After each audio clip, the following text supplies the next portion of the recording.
இந்த ராட் எப்போ எடுப்பாங்கன்னு தெரியல. எப்போ எடுப்பாருன்னு சொல்ல மாட்டாரு. அவர் பாட்டு தான் பாடுறாரு. அது எடுக்க மாட்டாங்கம்மா, இப்பெல்லாம் எடுக்க மாட்டாங்கம்மா. அது அவங்க சரியான கையை நீங்கள் ஸ்ட்ரெயிட் இப்படி கோணையாக திரும்ப இருந்தீங்க, கை கோணையாகிடும். அதுக்கப்புறம் நீங்கள் இப்போ வைக்கிற பொசிஷன் தான்.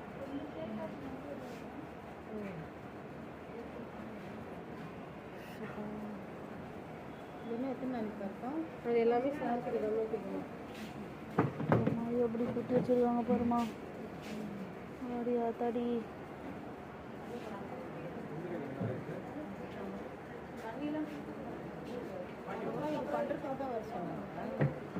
க்ளீன் பண்ணோம்ல கையை.